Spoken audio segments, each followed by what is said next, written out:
Welcome to WizeUp. I'm Paul Arthur. Looking forward to chatting today about Canada's economy. Where are we at economically speaking? Why is it seems that we're lagging far behind our OECD, fellow compatriots across the globe? Canada not doing as well as we should be. All right, before we dive into that, a reminder to hit subscribe and tell your friends about us as well. Always appreciate that. Our guest today joining us from British Columbia is David Leis. He's the president of the Frontier Centre for Public Policy, and he's also the host of the podcast and television program Leaders on the Frontier. So website fcpp.org. And David, glad you could join us here today. Great to be here, Paul. Yeah, I appreciate chatting with you. You've got so much knowledge and experience in these areas, so looking forward to see what you have to say on this. You recently wrote an article that people can check out at fcpp.org. Canada is suffocating its future one policy at a time. So, I read through that going, oh, okay, there's something to talk about here. So, where are we at right now, Canada's economy, compared to our U.S. neighbors and other nations around the world? Well, in short, Canada is a stagnating economy. Okay. We have, after the last some 11 years, really been a country of going nowhere. We've really experienced a paltry 1% economic growth per capita. And that is really at the bottom of the heap when it comes to the so-called advanced countries, the OECD countries, as you referenced earlier, Paul. So this is a huge problem because it affects people's lives, their standard of living, their ability to move forward, and ultimately our quality of life. And it's all a reflection of, frankly, dysfunctional public policy. Okay, so there's reasons for this, like you point out, the dysfunctional public policy. You list a number of these out there. Red tape is one of them. We're far too many bureaucratic, I guess, hoops to dive through, regulatory burdens. Can you give us some examples of some of those? For sure. What happens is, it depends on different provinces. Some provinces are much better than others. But essentially, if I had to describe this as an analogy, Paul, money moves downhill like water. It goes where it can find both a return on investment and with as little effort as possible, because it takes a lot of work to develop a business. Anyone knows this. So when it comes to private capital, we have, since 1990, almost $1 trillion that has left our nation. And that's because Canada is not viewed generally as a good place to do business. Now, for some people, it is, and that's great. And we need business. We need a strong economy so we can have those jobs that enable us to move forward as a nation, as individuals. But in Canada's case, it often takes far too long to build something, to, say, build a pipeline, to get things done in terms of building permits. From top to bottom, a lot of our governments don't see business as an ally, but rather as an enemy. And I know that's pretty harsh language, but the reality is that it's true. If you speak with anyone in business, often it takes much longer to get something done because the government red tape is just stifling in this country. And there's just a myriad of examples, Paul. And it is really incredible when people realize that it is so difficult, they go elsewhere. And that's exactly what's been happening in this country for years. Yeah, so if you can get a similar business going in, say, the UK or in the US, whatever it might be, and you can get that business up and running, 2 years quicker, 5 years quicker, who knows, right, than you can in Canada. Well, that's kind of a duh thing, unless it's Canada specific. There might be something like that, but generally speaking, you're going to invest in these other countries. Again, a lower tax burden, that of course makes it easier. I know sometimes we do see Canada do things like, for example, with Volkswagen, right? When they set up the big, the battery plant here sort of thing, right? A huge subsidy, right? So people cheer that on, but, do the math on that. Is that at the end of whenever our tax dollars go to subsidize this, do we actually come out ahead or not? So Canada, unfortunately, I think over the years has been well known for handing out corporate bailouts or these massive subsidies, but does that actually benefit us? No, it doesn't. In fact, it's counterproductive. So you use the example, Paul, of subsidies towards electric vehicle mandates has been an utter disaster because those mandates are not really based on reality. Most people want a reliable vehicle. It's not that they're opposed to EVs per se, Yeah. but they're more expensive. They arguably don't help the environment because all those batteries require special lithium to be sourced and graded, and require an awful lot. Well, those come from the lithium ferry, though. I mean, you need to understand this, David. That there's a lithium Right. ferry out there, has nothing to do with mining or carbon emissions. It's just the ferry. Exactly. So, I mean, I think that's a great insight, Paul, is that they don't come from a ferry. They come through a long chain of sources, logistics and involvement from around the world. And so you have to be discerning and look at the whole supply chain and the whole cycle of producing that product. And frankly, it's not as pretty as some people make it out to be. It's not based in reality, a lot of these policies. So what happens is they become kind of a fad, and as government decision makers grab a hold of those fads, they choose subsidies as the way to somehow advance them and to be seen like in some kind of theater performance, to be seen to be doing something, when in fact they should get out of the way and let the market determine what needs to happen. So in Canada, we've just invested literally tens of billions of dollars subsidizing EV, when in fact the market for EVs is drying up. So we couldn't have chosen a worse timing on that. So that's always the lesson, is that government, in its decision to invest in things, is usually never close to the mark. So they need to get out of the way. Yeah, government needs to get out of the way and let business happen. I would agree. And again, specifically with the EV mandate, of course, in the news recently here, Prime Minister Mark Carney actually delaying or pausing the EV mandate. So by 2026, it was supposed to be 20% of all new vehicles need to be electric vehicles. And now that's been paused for 1 year, so a fairly minor pause. But this comes, of course, after all kinds of pressure from the auto industry itself saying we can't meet these targets and we're going to be losing money on it. How is this going to work, right? And, of course, overall, we're looking at, I think, 2035. So 10 years, that all new vehicles being sold need to be electric vehicles. How is that going to work, practically speaking, when we've got the auto industry saying, we'll be out of business? So I mean, how does this make any sense? So, Paul, it doesn't make sense, because what it does is it creates, again, uncertainty. So by this announcement of 1 year delay is absurd. It doesn't understand the business cycle. Businesses need certainty to put money on the line and invest in that kind of major capital investment, like a factory or technology and all the rest. So what we've done in Canada, and this is a very good example you cited, Paul, is we keep creating uncertainty on every area of industry, whether it's in not just automotive, but in terms of being able to say, the area of government spending is so high, our deficits, that they create unnecessary inflation. And that creates, again, another level of uncertainty. When we have all kinds of policies that really are still in place from the Trudeau administration, like Bill C-69 or all kinds of other ones that really are about destroying the oil and gas industry, it creates uncertainty for everyone because they don't know where to invest their money.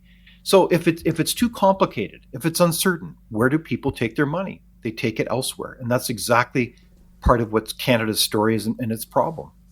Well, you mentioned again that there's a number of things that stop investment from coming in, red tape being one, for example. Ideology is another one you point out. And you kind of go, ideology, really? Well, yeah. Your view of the world, and of course, we see this, of course, from some of the books that our Prime Minister has written and others.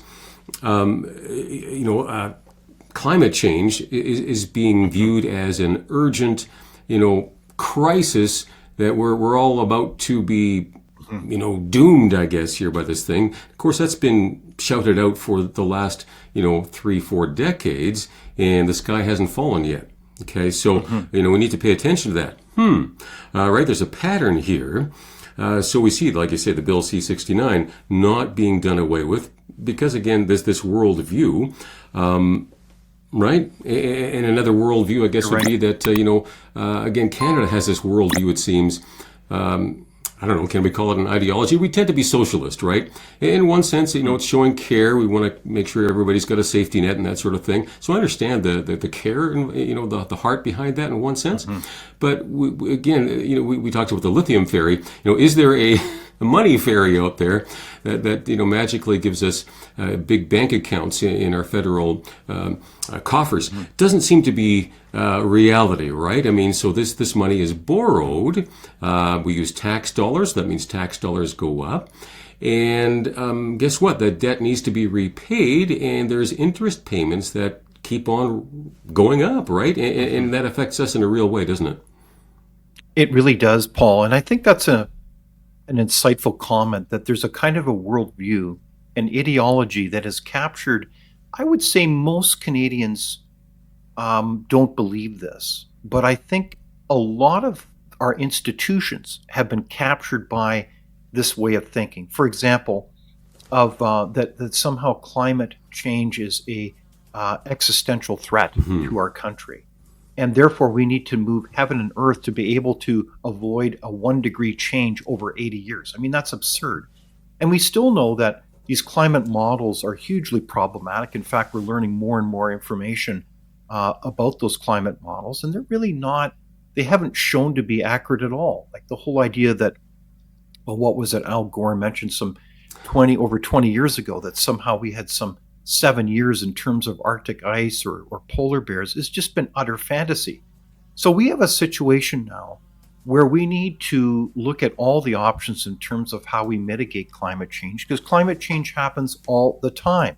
The issue is, how do we manage it in a way that considers everything, including its impacts on people? So in this context, I mean, we've made a whole series of policy decisions in this country that have been disastrous for Canadians in terms of their costs.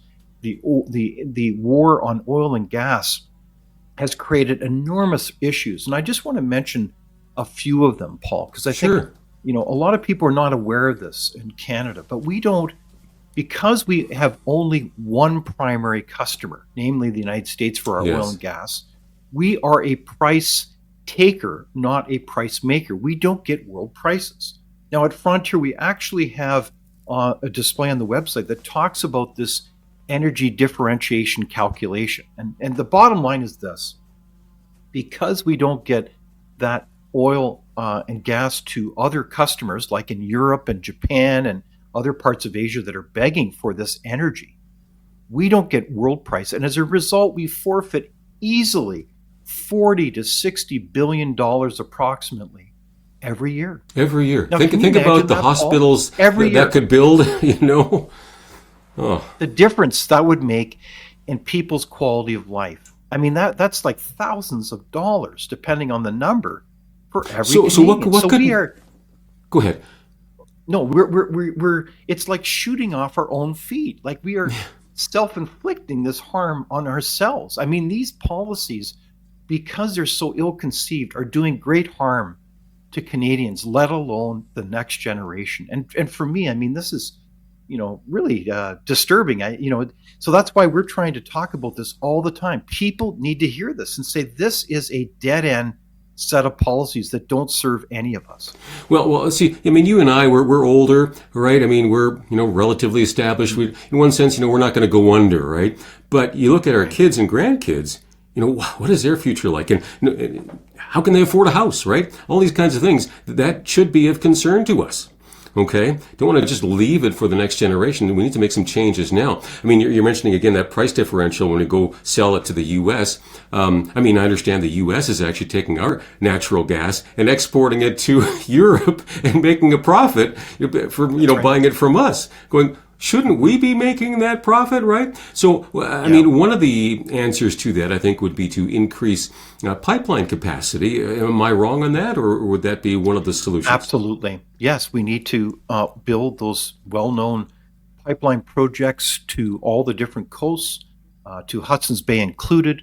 One of the projects I'm familiar with is a concept is one building a kind of utility corridor right across the west to Port Nelson. It's Churchill's also been talked about, and they all have their pros and cons. But the point is, we are a country blessed with everything. We've got the resources, we've got the know-how, we've got the people.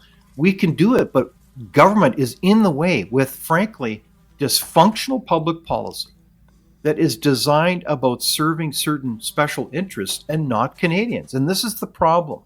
If you look at any policy, you've got to always ask yourself the question, Paul, who does that policy really serve?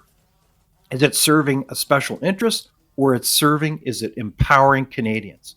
And we've got to get this conversation out there, because the legacy media, as you know, doesn't really talk about it, because they're funded largely by the government now. We've got 2,000 media outlets in this country, Paul. I mean, it's infuriating, that really don't incisively, again, serve Canadians, right? They're not diving into these issues. I mean, if most people knew about, well, the energy differential, do you think they'd be tolerating this? No, not at all.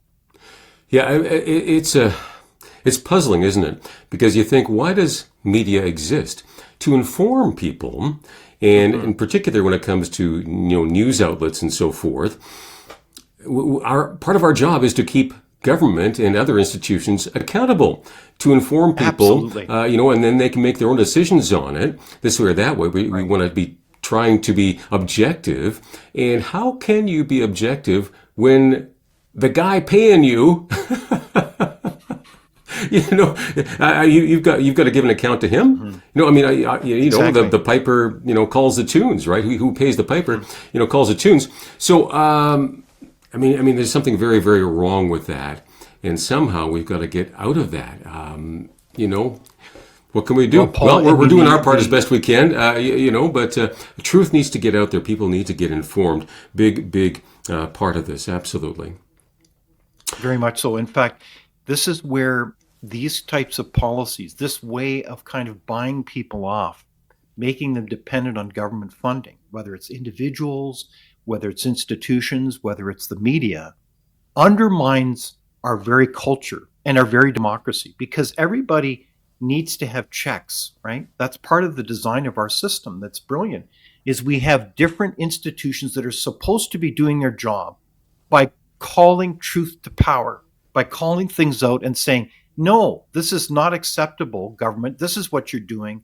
This is how you're using that money. And is that really serving Canadians? And if you don't have that conversation, if you don't have healthy debate and discussion, you're not thinking, and nor are you free. And this is the problem in our country. We've got let's just give one example. The number of crown corporations that we have in this country is mind-blowing. And frankly, almost all of them could easily be privatized, because the money that they're managing is not really creating more money. It's a bad investment, but they're not paying taxes. But it changes the culture as more and more people work for the government. They think like the government to safeguard their jobs. That's how dysfunctional this is. Yeah, exactly. So it becomes a kind of a dysfunctional spiral. Yeah, I mean, what I find is that governments tend to use fear to manipulate the populace and the voters. And unfortunately, the media hops on that as well, rather than doing some investigation saying, is this actually the case or not? And I mean, I see a number of recent surveys done, national surveys, showing that thankfully people are now starting to say, well, I think we're talking about and focusing a bit too much on Trump and his tariffs. and we should be focusing more on, the issues at home here. I'm going, hallelujah, thank you, Lord. Yes, the light needs to come on. Now, unfortunately, it didn't come on so much during the election, and the focus changed there rather than, okay, how can we afford our homes? How can we pay our bills? How can we get the economy going? To how can we protect ourselves from that big, bad, orange-haired man south of the border? Well, Trump is what he is. Love him or hate him. But the focus got on the fear thing, and I think steered us the wrong way on what the issues really should be on the top of our totem pole here, if you will. I think you make a very good point, Paul, that we need to focus on our own netting. Let's get our act together. Let's get this country moving. We all know that this should be the most prosperous free nation in the world. We've got everything. So let's get on with it. And in many cases, we're our own worst enemy. Like, think of the whole issue of internal trade. A number of us have been talking about this for a long time. We don't even have internal trade in this nation. That was the vision of our founding fathers, including the great Sir John A. Macdonald, was that these colonies, these British colonies, would come together and we'd trade. We'd make ourselves more prosperous and build this incredible country. But instead, we just, all these special interests have these interests in keeping those barriers up. So the July 1 deadline of having free trade in this country is long gone. And we've made some progress, so that's great. Let's affirm that. But we've got a long way to go. So let's get the free trade. Let's cut the red tape. So you're talking about like interprovincial trade you're talking about now? Get rid of some of those barriers? Trade. Okay. Yeah. So, and there's all kinds of analysis about this. Depending on that analysis, you can gain at least 4 or 5% on your GDP. Wow. That's huge. That's way massive. larger than any of these perceived impacts from Trump tariffs. So, but you got to remember that if things are going sideways in your country, as an elected official in Canada, it's in your interest to always blame, scapegoat another party, when in fact, it's more of a head fake to the realities that our country has been asleep and we've not gone on with building this country. And this is the reality. We are our own worst enemies, when in fact, we should be unleashing capital. We should be a magnet for business investment and great jobs. But instead, it's the opposite. Well, you mentioned special interest groups. And you always want to tread carefully in this here, but when we talk about rights of First Nations, Aboriginal people, I think we all want to see that. However, is it working the way we're handling it right now? So there's major projects here, right? Bill C5. We want to see building. We want to see building major projects taking, place quickly. But we also see this shadow of, should Aboriginal groups have veto power? How do we make it work with also meeting the demands coming from various First Nations groups? And the interesting thing is, again, I think mainstream media tends to give a lot more coverage to those who are the squeaky wheel, if you will, right? The squeaky wheel. But there are a lot of First Nation groups, tribes, who want to see pipelines built, who want to see major fossil fuel development take place because of the huge benefit it can have for their own people. And, can we do that? Where are we at with that? Where's that going, you think? We're at a very concerning time in this country for many reasons when it comes to our relationships with Indigenous peoples. And I want to tell you, in my work with so many First Nations, there are so many exciting opportunities and people who want to see prosperity. I would say most First Nations are clearly in that camp, so to speak. There's no doubt about it. People want to see this country moving. Well, and think about it. They see themselves as Canadians as well. Of course. They want to move forward just as much as anyone else does. But the reality, again, is that there's a particular Aboriginal industry, and many of them are not even Aboriginal, who thrive off the kind of system, this kind of muddy, dysfunctional system of rules that we've created.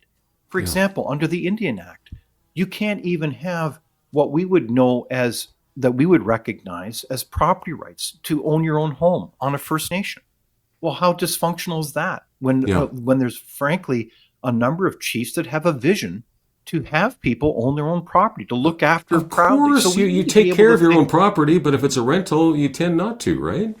absolutely. So, you know, it's an exciting opportunity to think outside the box, to get rid of the Indian Act, in my opinion. I believe that you need to transition to something else that empowers people to make their own decisions. And this is what we talk Wow. about Frontier all the time, Okay. is what are those principles that empower and serve all Canadians, including Indigenous people. So when we talk about, for example, allowing people to, well, in education, why not give the money to parents so they choose what school they think best meets the needs of, who is it again? Oh yeah, their kids. Well, Or who would have what are the thought, you know? policies? Who would have thought, right? Like, so this is, a lot of this is common sense. And so when it comes to, um, enabling energy, the world needs energy. With AI, like artificial intelligence, the demand for energy in North America is continually going up by at least 3 to 5%, depending on this jurisdiction, every year. So Canada can either get on with the program with its wonderful variety of sources of energy, whether it's nuclear, hydro, gas, coal, everything should be on the table to meet that solution to the world. And I think many First Nations definitely want to be on helping that to succeed. I think of the Nistanan project, the idea of that utility corridor across the west to Port Nelson is one example, among others. All kinds of First Nations want to be not only involved in that, they want to be owners in too. So let's get on with it. But there is one disturbing thing that's coming up more and more frequently. And frankly, it's taken years to get where we are. But the Cowichan decision in Richmond, BC, where a judge handed down a decision to basically enable that claim to happen, I think really puts into question property rights in this country. And I think I've spoken with many colleagues who I think are outstanding lawyers. They take that very seriously. So again, that is creating uncertainty that I think will, Yeah. frankly, That is, the undermine uncertainty our economic opportunity. is not a help for attracting investment. We need a secure, safe environment that people can count on. I'm out of time here, David. You brought up some great points, very interesting. We'll ponder that. I want to steer people to your website, fcpp.org. You can just go through some of those articles yourself. All right, thanks for watching, folks. Get involved, pray for our country, and let's get involved to get government out of the way. All right. Don't forget to hit subscribe, wiseup.ca.